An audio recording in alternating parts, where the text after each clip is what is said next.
عملات مصرية هتكون من النوادر الفترات اللي جاية. هنعرف في الفيديو ده عن العملات القديمة والمصرية، وهتكون من النوادر عشان الناس تخلي بالها من الحاجات دي كويس وما تبيعهاش كده وخلاص. وهقول لكم على الأسعار بالظبط في الفيديو ده إن شاء الله. بس يا ريت اللي لسه ما اشتركش في القناة ينزل دلوقتي يشترك ويفعل زر الجرس على الكل عشان يوصلكوا كل جديد. ويلا نبدأ الفيديو بتاعنا كده بعد الانترو.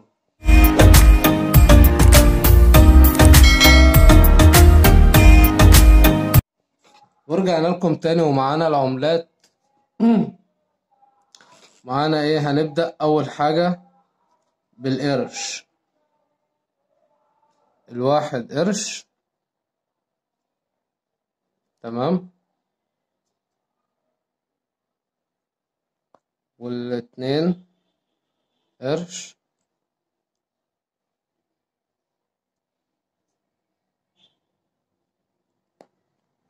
معانا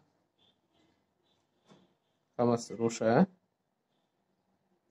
بس اهم حاجة حالة العملة تكون نضيفة. طيب، ديت 5 قروش، تمام. وهنا اقول لكم ال5 قروش التانية، وهنا دي 5 قروش. طيب، ايه النوادر اللي في الحاجات ديت وهتكون من النوادر الاكتر الفترة الجاية؟ هو الاشكال دي، تمام كده واضح. الاشكال ديت اللي هو مكتوب عليها جمهورية مصر العربية هنا كده اهي. اللي معاه حاجات من ديت يخليها على جنب خالص. لا، العشرينات نفس الشكل.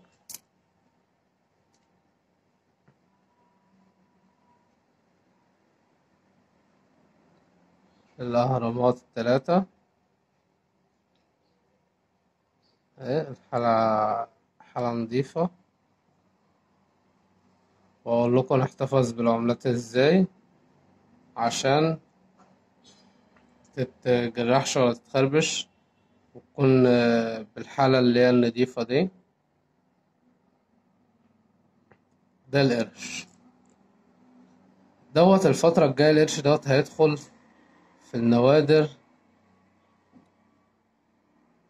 اللي هي ايه، اللي هي شبه مش هتبقى موجودة الفترات الجاية. يعني الحاجات ديت دلوقتي بتتلم من الأسواق. الحاجات دي بتتلم من الأسواق. الناس كلها تحاول إن هي ايه تعين الحاجات ديت، لأن الفترة الجاية الحاجات ديت اللي هتشتغل، اللي هي القرش والقرشين. الحاجات ديت كلها.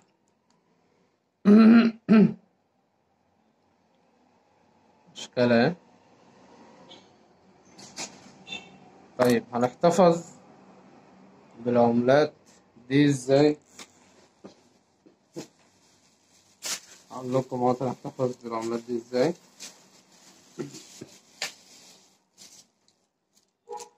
كله هيجيب بلاستيكات زي ديت كده. بلاستيك كده تحط فيه العملة وتدبسه. يعني الأكياس ديت هتلاقيها عند الناس اللي هي بتوع الأكياس والحاجات ديت. هتجيب البلاستيكات اللي زي كده، الأكياس اللي زي كده، وتحط فيها العملة وتدبسها بالدباسة كده، تمام، عشان تحتفظ بالعملة صح، بعيد عن أي خرابيش وعن أي إيه حاجة. طيب، الحاجات ديت تعتبر حاليا نوادر. يعني ازاي؟ ديت 5 قروش وديت 5 قروش، نفس التاريخ، تمام. بس الشكل ده بيكون مطلوب عن الشكل ده. هكذا نوضح اهو. الشكل ده بيكون مطلوب عن الشكل ده. فالحاجات ديت كلها حاليا تباع ب5 جنيه وب10 جنيه. لكن الفترة الجاية الحاجات ديت سعرها هيرفع جدا، لأن شغل العملات الأيام ديت بقى متداول كتير. متداول كتير ازاي؟ كل دلوقتي بقى بيدور ان هو يشتري عملات، بيدوروا ازاي يبيعوا عملات. فانت لو من الفئة اللي هي عندها العملات، حاول انك تفرز العملات وما تبيعهاش بأي سعر وخلاص. لأن العملات تيجي هتبيعها ايه اللي عندك كلها على بعضها، حد هيقولك 200 300 جنيه 500 جنيه. لما تفرز العملات ما جايز يكون فيها عملة تجيب لك ال500 جنيه وأكتر. تمام. فأي حد معاه حاجات من ديت يحتفظ بيها على جنب خالص، لأن الحاجات ديت هترفع أسعار. يعني ممكن العملة الواحدة ترفع ل200 500 1000. متعرفش السوق في لحظة كده يقولك ايه، عايزين القرش، عايزين القرشين، عايزين ال5 قروش. فانت ايه، احتفظ بالحاجات ديت. القرش يا جماعة بصوا، القرش حاجة شيك. تعالى كده، القرش حاجة شيك. فاكرين الأيام دي، أيام القرش؟ اه، حاجة مش موجودة، حاجة ما عادتش موجودة. يعني الموجود منها حاجات قليلة جدا. فاللي معايا يحتفظ بالحاجات ديت يا جماعة. ديت حاجات يعني ايه، حاجات حلوة كده، حاجات شيك. 2 قرش اهو.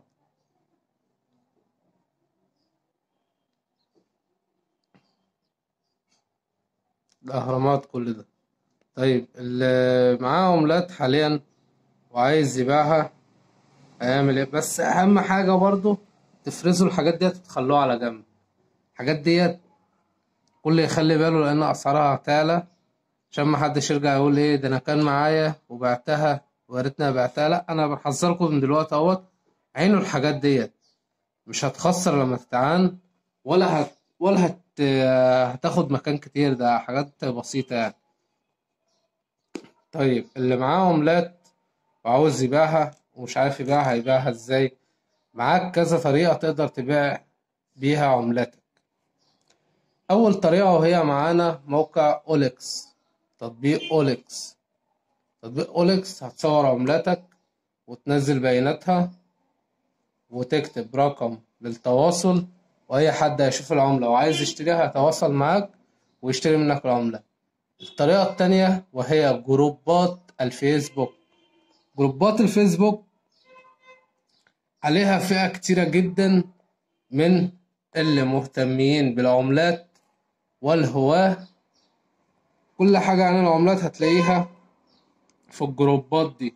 هتدخل هتكتب العملات اللي معاك وهتنزل صورها ورقم للتواصل، واللي عاجبه حاجة هيشتريها منك ان شاء الله.